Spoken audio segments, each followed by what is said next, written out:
ধরতে এসেছি। প্রথমে আমি তোমাকে ধন্যবাদ জানাই যে আজকের প্রোগ্রামের একটা সুন্দর স্বাগত বক্তব্য দিয়েছে। যে আমাদের এই ছোট্ট ভূখণ্ড, আমাদের এই বাংলাদেশে মানুষের লড়াই যেন তাদের নিয়ত। এই লড়াই আসলে প্রাচীনকাল থেকে আজ অবধি চলছে।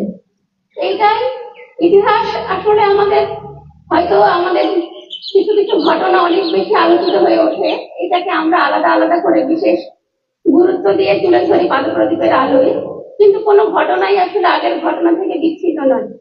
প্রত্যেকটা ঘটনার পেছনে প্রেক্ষাপট হিসেবে তার আগের ইতিহাস কাজ করে। তো সেই হিসেবে যদি আমরা দেখি যে এই ভূখণ্ডের মানুষেরা সবসময় আসলে সাম্যের জন্য, ইনসাফের জন্য, মানবতার জন্য লড়াই করেছে। ইতিহাসের একজন ছাত্রী হিসেবে আমি জানি এই লড়াই আসলে সুপ্রাচীন কাল থেকে। আমাদের এই বঙ্গীয় বদ্বীপ যে এই ছোট্ট ভূখণ্ডটা, এখানে আমরা এই অঞ্চলের বাইরে ভারতের আর কোনো অঞ্চলই আসলে বঙ্গ নামে পরিচিত ছিল না। সেই হিসেবে আমরা যদি বাংলার আদিভূমি হিসেবে দাবি করি আমাদের এই বাংলাদেশে, সেটা মানে অতিরিক্ত হবে না। কারণ বাংলার বাইরে পশ্চিমবঙ্গের যে অঞ্চলটা, সেটার পরিচয় ছিল গৌড় হিসেবে। হ্যাঁ, গৌড়ের অধিপতি হিসেবেই সেখানকার শাসকরা পরিচয় দিতে গর্ববোধ করতেন। আর আমাদের এই বাংলা ছিল অখ্যাত খামার বাড়ি, ধীবরদের গ্রাম, জেলে পল্লী। এটা ছিল অসংখ্য জনপদে বিভক্ত, আমরা জানি, ইতিহাস সবারই জানা। তো আমি যেটা বলবো যে কিন্তু এই অঞ্চলের মানুষের একটা জীবন বোধ ছিল। এখানে অসম্ভব ছিল না, এখানে বর্ণবোধ ছিল না। মানুষের জীবন ছিল খুব সহজ সরল। এখানকার মানুষরা মিলেমিশে বাস করতে পছন্দ করতেন। ঠিক এ কারণে যখন কর্ণাট থেকে বা উত্তর ভারত থেকে আর্যরা যখন এখানে তাদের বর্ণবাদী সংস্কৃতিকে চাপিয়ে দেওয়ার চেষ্টা করেছেন, এই অঞ্চলের মানুষ প্রতিবাদ করেছে। সেই প্রতিবাদের সংগ্রামের ইতিহাস অনেক দীর্ঘ। আমরা যদি বৌদ্ধ যে দোহা কথাগুলো যদি আমরা পড়ে দেখি, বিশেষ করে শরৎ ব্রজের দোহা কোষে আমরা সেই প্রতিবাদের সুর খুঁজে পাই। তারা প্রতিবাদ করেছে এবং এই কারণে এখানে বৌদ্ধদেরকে এই অঞ্চল থেকে বিতাড়িত হতে হয়েছে।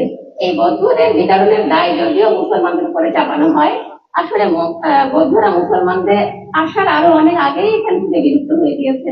বৌদ্ধ মন্দির গুলো ব্রাহ্মণ সংস্কৃতির দ্বারা পূর্ণ হয়ে গিয়েছিল। এবং পরবর্তীতে আমরা দেখেছি যে সেন শাসন আমলে এখানকার সমাজকে যে মানে বহু ভাগে বিভক্ত করা হলো, এই বিভক্তির বিরুদ্ধে এখানকার মানুষরা প্রতিবাদ করেছে এবং সেই কারণেই তারা মুসলিম শাসন থেকে এখানে স্বাগত জানিয়েছিলেন। তো মুসলিম শাসন আমলে আমরা এখানে দেখেছি সুলতানি এবং মুঘল আমলে। এটা বলতে গেলে অনেকে হয়তো আমাকে খুব ভাববেন যে আমি খুব একপেশে কথা বলছি, কিন্তু আপনারা ইতিহাস ঘেটে দেখবেন সুলতানি এবং মুঘল আমলে আমাদের এই পূর্ব বাংলা সারা পৃথিবীর দৃষ্টি কেড়েছিল। সারা পৃথিবী থেকে বণিক দল এখানে বঙ্গমালের মতো ছুটে এসেছেন।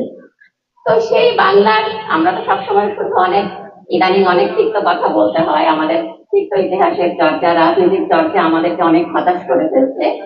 তো আমি আজকে কিছু সুন্দর কথা বলতে চাই।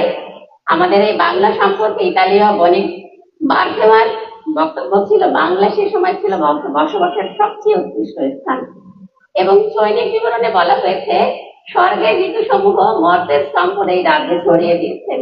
সম্পদ ও সততায় এর অধিবাসীরা জিনজিয়াংকে ছাড়িয়ে যায় এবং চাও জাভার অধিবাসীদের সমতুল্য। এটা ছিল সেই সময়ের সুলতানি এবং মুঘল আমলে যে পর্যটকরা এসেছেন বিভিন্ন দেশ থেকে, তো তারা এই মন্তব্যগুলো করেছেন। এবং ইংরেজ ও ডাচদের মধ্যে আরেকটা খুব জনপ্রিয় প্রবাদ ছিল যে বাংলা মূল্যতে প্রবেশের হাজারো দরজা উন্মুক্ত আছে, কিন্তু বের হবার একটি পথ খোলা নেই। এই কথাটা তারা কেন বলেছিলেন? যে এখানে জীবন তখন এত সমৃদ্ধ ছিল, এখানে জীবনযাপন এত সুন্দর ছিল, পরিবেশ এত সহজ সাধ্য ছিল যে এখানে এসে মানুষ আসক্ত হয়ে যেতেন এখানকার আরামপ্রিয় জীবনযাপনে, তাদের ফিরে যাওয়ার কথা মনে পড়তো না। এই যে আমাদের কিছু সুন্দর গল্প আছে, আমাদের নিজেদের দেশকে নিয়ে যে গর্ব করার মতো কিছু গল্প আছে, এই গল্পগুলো আসলে আমাদের সামনে অনেক বেশি শোনানো হয় না।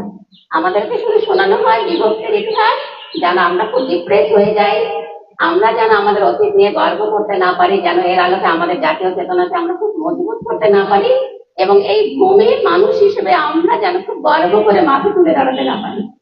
এবং এই পুরো